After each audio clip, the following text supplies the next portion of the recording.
నా పేరు ఊకే రవి ఆదివాసీ అన్న రాష్ట్ర సహాయ కార్యదర్శి అండ్ అడ్వకేట్ని. ఈరోజు అసరాపేట మండలంలోని లంబాడీల నష్టి జాబితా నుంచి తీసివేయాలని, ఏజెన్సీ హక్కులు మొత్తం కూడా కాల రాస్తున్నారని, హక్కులు మొత్తం కాపాడాలని చెప్పేసి ఈరోజు ఆదివాసీ సంఘాల ఆధ్వర్యంలో పెద్ద ఎత్తున ర్యాలీ నిర్వహించడం జరిగింది. ఈ ర్యాలీకి అన్ని సంఘాలు కూడా బేషరతుగా మద్దతు తెలిపి కోల్పోతున్నటువంటి హక్కులు మొత్తం కాపాడాలని చెప్పేసి పెద్ద ఎత్తున ఉద్యమించారు.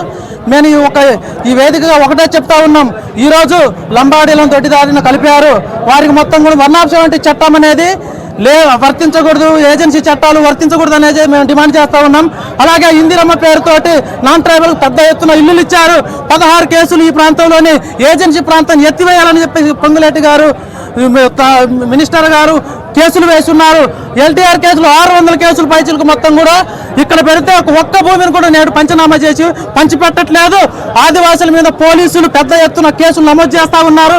వీటిని మొత్తం కూడా ఆఫ్ చేయాలి. ఏజెన్సీ ప్రాంతం ఆదివాసుల కోసం డిక్లేర్ చేశారు కాబట్టి 1976లో లంబాడీలను కలుపుతాం, 1950లో చట్టం చేస్తాం, 1970లో చట్టం చేస్తామని చెప్పేసి ఏం లేదు. 1950లో చట్టం చేశారు కాబట్టి 1946 ఆ ప్రాంతం కంటే ముందు ఏజెన్సీ ప్రాంతాన్ని డిక్లేర్ చేశారు కాబట్టి వారికి మాత్రమే 1950లో ఏవైతే తెగలు గుర్తించారో వారికి మాత్రమే హక్కులు దక్కాలని చెప్పేసి, మిగతా వారికి హక్కులు దక్కకూడదని చెప్పేసి మేము కోరుకుంటూ ఈ యొక్క ఉద్యమాన్ని కానీ ముందుండి నడిపించడానికి ప్రతి ఒక్కరు సంఘాలు ముక్త కంఠంతో వెళ్తామని చెప్పేసి కోరుకుంటూ సెలవు తీసుకుంటాను. జై ఆదివాసీ.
పార్టీలు, కేంద్ర రాష్ట్ర ప్రభుత్వాలు ఇవాళ ఉన్నటువంటి ఈ సమాజంలో ఆదివాసీల చట్టాలని నిర్వీర్యం చేయటం, ఎన్నికలు వచ్చినప్పుడు మాత్రం మాయమాటలు చెప్పి వీళ్ళు ఓట్ల రాజకీయం చేయటం తప్ప ఈరోజు ఆదివాసుల యొక్క అభివృద్ధి కోసం కానీ, ఆదివాసుల యొక్క అస్తిత్వం కోసం కానీ, ఆదివాసులు ఉన్నటువంటి చట్టాలని చిత్తశుద్ధితో అమలు చేసేటటువంటి పరిస్థితి ఈ పాలకవర్గ పార్టీకి లేదని చెప్పేసి నేను ఈరోజు చెప్తా ఉన్నాను.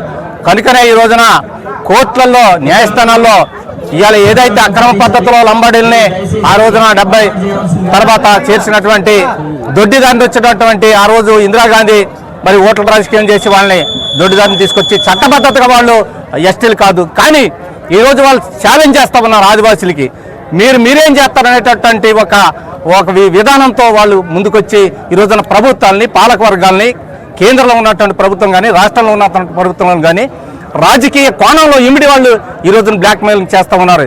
దీని మీద భవిష్యత్తులో మరి మొత్తం సంఘాలకు అతీతంగా, రాజకీయాలకు అతీతంగా, పార్టీలకు అతీతంగా ఆదివాసీలందరూ కూడా ఏకతాటికి వచ్చి ముక్త కంఠంతో ఏదైతే మనం లక్ష్యం అనుకున్నామో, ఏదైతే ఈ రోజున మన రిజర్వేషన్లు అనుకున్నామో, ఏదైతే మనకి ఈ రోజున ఈ పాలకవర్గ పార్టీల్లో ఈ పరిపాలన మనకు జరుగుతున్నటువంటి అన్యాయాలు ఏవైతే ఉన్నాయో ఇవాళ బడ్జెట్లో చూడండి, ఇక్కడ రాష్ట్రంలో కానీ కేంద్రంలో కానీ బడ్జెట్లో మన వాటా ఎంత ఇస్తున్నారు, రిజర్వేషన్లో మనకు వాటా ఎంత ఇస్తున్నారు, ఉద్యోగాల్లో మనకి వాటా ఎంత ఇస్తున్నారు అనేది చూసుకుంటే స్పష్టంగా కనపడతా ఉంది. ఈ రోజున స్వాతంత్రం వచ్చి 79 సంవత్సరాలైనా నేటికి కూడా మోసం చేస్తూనే ఉన్నారు, అన్యాయం చేస్తూనే ఉన్నారు. దీని మీద అందరూ కూడా మొత్తం సంఘాలకు అతీతంగా పెద్ద ఎత్తున కదలాలని చెప్పేసి నేను ఈరోజు ఆంధ్ర తరఫున మీ అందరికీ ఇక్కడ జరుగుతున్నటువంటి ఉద్యమాన్ని కానీ, భవిష్యత్తులో జరిగే ఉద్యమాలు కానీ, అటు ఆంధ్ర కానీ తెలంగాణ కానీ కలిసి తీసి పెద్ద ఎత్తున మనం దీన్ని కొట్టే దానికోసం మన లక్ష్యాన్ని సాధించే దానికోసం అందరూ ముందుకు రావాలని ఆ రకంగా మేము మీ అందరికీ కూడా మద్దతుగా మేము ఖచ్చితంగా దీంట్లో భాగస్వాములై పనిచేస్తామని చెప్పేసి ఈరోజు విజ్ఞప్తి చేస్తా ఉన్నాం.